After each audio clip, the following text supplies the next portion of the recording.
In Affinity Photo, you can add all kinds of effects to a shape layer. In this case, I just used a rectangle.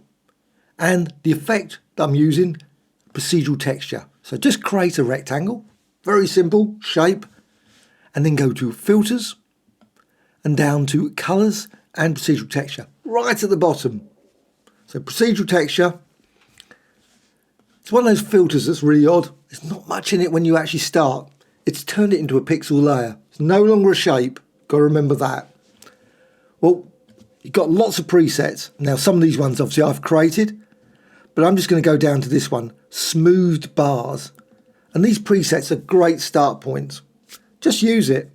So there you've got RX. Well, what is RX? That's there you can move it around. RX and RY, you can move it up and down. Well, in this case, because there's no R, you can't move it downwards. But RX, you can move it in the X direction.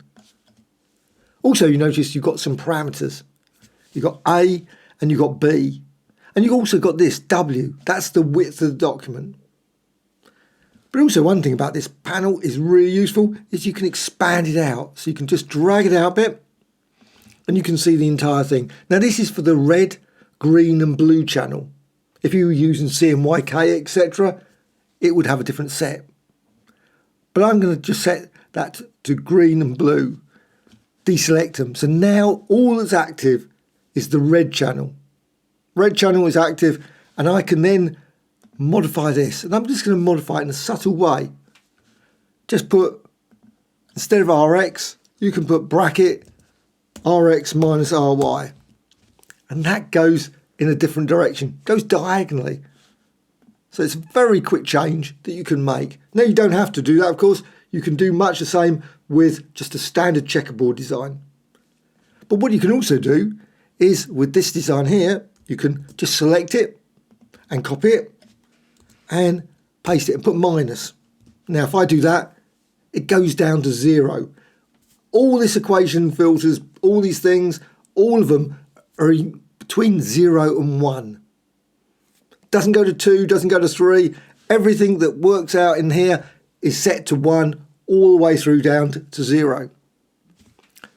So now what I can do is I can actually turn around and say, instead of RX, I can put RY. But I'm not going to do that. I'm going to put W. I'm going to use exactly the same as before, the width.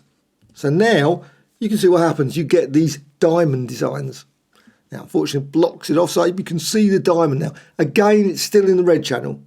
I'm going to extend it a little bit later where I put it to the green and blue. But at this point, I can then change these. So you can see as you do that, you can change this, the custom inputs. You can see the A and the A there. You can vary them. You can set up additional ones. Maybe you could put C there and put a C there instead of the A there. You can change them. So let's just do that. Select all that. This time, I'm going to create plus. And that's what you need to do just to create another equation. Just click there. So then I can paste that in. Now it's a pity there's no copy command, so it just duplicates it. That would be nice, but unfortunately there isn't, so you have to just copy and paste. It's just one of those features. And you can see then I've got R, G and B. And, well, at this point, make something B there, it's back to what it would have been if you had RGB along the top. But now what you can do is you can also add in some additional things. Now you can put it anywhere, and I'm just going to put it here. Doesn't have to be, but I'm just going to show you what you can do. Just put minus 200. Mainly minus 100. Now I'm just going to keep the B channel. You could, of course, put a value in there as well, but I'm just going to leave it as is. So you've got minus 200, and now what you can see, you've got this lovely rainbow-like design. So you've got the reds, greens, blues, yellows, etc. Well, instead of using 200 and 100, I can set up some custom parameters down here, custom inputs. So I'm going to go with R. You could go with any of the others, so I'm just going to, I prefer R. That's obviously a real, but you could use Z, of course, as well. Now I'm just going to set that to 100, and I'm going to set that to 200. So instead of those, that one there, I'm going to go for D. So I'm just going to put that as D. You could put either round, doesn't make any difference. And I can go with that one with C. So it's exactly as before. And now, of course, what you can do is you can go and enter, say, 400 there. And you can see just subtle changes. Maybe make it 20. And so a variety of different designs simply by just changing this value. And as you change it, you'll notice what happens. You get a different result. But I'm quite happy with 100. So I'm just going to go with that. There's 100. And that's the design I'm going to go with. Now what I can do, I'm just going to quickly select this again. And I'm just going to paste it out so you can see it better. Maybe you can't see that. I quite often get people that say, I can't see that equation. What is it? I really can't see it. Well, just going to click apply. Now you can save it as a preset up here, which is probably always a good thing. So create preset, rainbow, diagonal. Just going to call it that. It's always good if you create something, because if you come back to it, you'll find that it's not there anymore. You have to set it up all again. So create rainbow there and apply. But now what I'm going to do, just before I do anything else, just going to quickly create a new document. Great. And let's just go here, click there. And now just make it slightly bigger. So there's the equation. Nothing particularly great, complicated. This is obviously using a function that's... Now, if you want to find out about the functions, go to the help menu and look for procedural texture. There's literally thousands of functions. Really worth checking out. And you can tweak them, change them in all kinds of ways. The W, that's the width of the document. You could put H, that's the height of the document. Just as useful. But obviously in this case, well, it's basically much the same. But you've also got RX and RY. The RY, again, is the Y direction or vertical. X, the horizontal. RX means relative, so you can move them around, which means you can just position them slightly differently.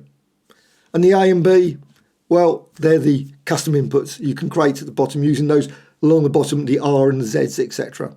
So you've got that. Just basically create that equation. Obviously put D, have C there, etc. and set those equations up and inputs up.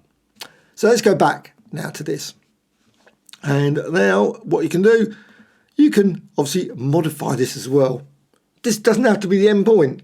You can always combine it. It's just a layer, pixel layer over here, and you can resize. You can distort it. Always a really good one. Filters, distort, and deform. And I love always just put it around the edge. That, and just quickly add these pins. And once you've done that, you can then go over here and you can go for similarity. Don't have to keep it as rigid. And then just click on that and you can drag it out and distort it and create all kinds of unique designs. And that's just with one layer. So again, just make certain you click on it and click apply. But you can always duplicate this. Don't have to keep just this one design. So you can hold down the Alt or Option key with the pixel layer and drag. Now, what you can do, you can also go to repeat deform, maybe do that, and then go here, maybe go with lighter colour or lighten. And you can move it around, you can reposition it. So you don't have to have those, obviously the black lines, you might not like those black lines. You might want to have more colour filled here. And again, hold down the Alt or Option key again and drag again. And you can see then, you can put it on there. You don't have to keep it obviously that angle, that position. You can move it around, you can see. Now, obviously, depending on the size of the document, you can resize it to a certain limit. And you can just reposition them. Again, repeat deform, and so on. Also, once you're happy with the design, you can select all of those layers. So select them all there, and then you always go to Layer and Merge Selected. So all merge into a single layer.